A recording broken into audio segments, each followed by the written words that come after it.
Tonight as Yasser al-Rumisi. He then killed himself. People in the village of Northiam, near Rye, have been told to prepare for bad news. It's been reported that the gunman's body was found in a car parked outside the house of his former partner in the residential road of Spring Hill. Well, let's go straight to Northiam and our reporter Piers Hopkirk. What's the latest, Piers? More than 300 people have been the victim of serious mistakes being made in Kent's hospitals last year, BBC South East has discovered. They include one patient who died when an operation was carried out on the wrong lung. Yes, that was 85-year-old Jim Chandler, who died at the William Harvey Hospital in January of last year. Well, a Freedom of Information request also found incidents in which surgical instruments were left in patients and even where the wrong knee was replaced. Sarah Smith reports. A man who rescued a mother and her young children from a fire in the middle of the night has been hailed a hero by their father. Michael Foster says the actions of Wade Eason saved the family's lives. It happened in Brighton in the early hours of Wednesday morning. Today, the family got the chance to thank their rescuer face to face. Nicola Hazler has our report. Now, you'll probably remember the overflowing bins and rotting rubbish which lined the streets of Brighton and Hove for part of the summer last year when the city's refuse collectors went on strike over pay cuts. Today, the prospect of similar scenes this winter came a step closer as workers began fresh industrial action. The GMB union claims staff are handling an uneven workload, with some collecting up to 50% more waste than their colleagues. There are claims some drivers are being harassed or unfairly removed from rounds. And the union says drivers should be on a higher pay grade, in line with the level it says council workers in similar jobs are on. The members who disputes. Well, last summer's week-long strike was resolved when new working practices were agreed, but talks resumed in April when the GMB union claimed practices that were being introduced as part of that agreement had not bedded in properly. Earlier this week, the union announced bin workers would take industrial action again, as well as the overtime ban starting today. They're also planning a full strike day on Monday. A lot of drivers in. Well, our reporter John Hunt is in Hove for us now. As we heard, John, not a lot of sympathy for the workers involved in this industrial action, but obviously everyone's worried they're going to see a repeat of those scenes last summer.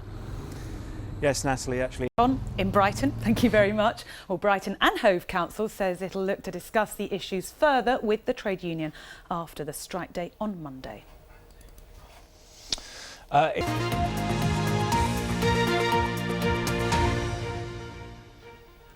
A German performance artist is sailing off the coast of Hastings in a boat this weekend. Nothing unusual in that, you might think, but his boat is made of paper and he wants you to help him build it. It's the latest offering from Frank Bölter, the Cologne-based artist and organiser of the Coastal Currents Art Festival. And as Ian Palmer discovered for tonight's special report, the idea was born in his kitchen 10 years ago.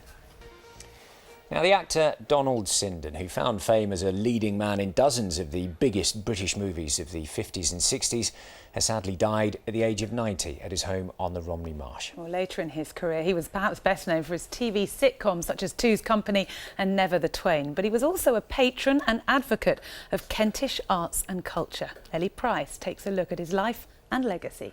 Back at the life of Sir Donald Sinden there. Now, the longest stage of this year's Tour of Britain cycle race comes to Sussex tomorrow, and crowds will be hoping to catch a glimpse of Sir Bradley Wiggins and Mark Cavendish as the riders head to the finish in Brighton. They all make it look easy, but I can assure you it's far from it. And I know because I've been out and I've ridden some of the course. And while the countryside may well look picturesque, there are enough surprises in store to test even the most experienced of cyclists. So did you actually stop on the way up Ditchling Beacon? No, I cycled all the way up Ditchling Beacon. I have to confess that I didn't unfortunately get to cycle the entire route. We had to keep stopping and filming, We edited that bit. Very inconvenient. But no, they're going to have a great day tomorrow. Today's stage was won by Matthias Brandl, but the actual leader of the race is Britain's Alex Dowsett. So we'll look forward to seeing how they all get on tomorrow. Yeah. Now, their day job involves negotiating the busiest shipping lane in the world, but cross-channel ferry workers will be looking for something to calm their nerves this weekend when they're going to be singing to an audience of thousands. Yes, the gang from P&O Ferries won the TV reality show The Choir, Sing While You Work.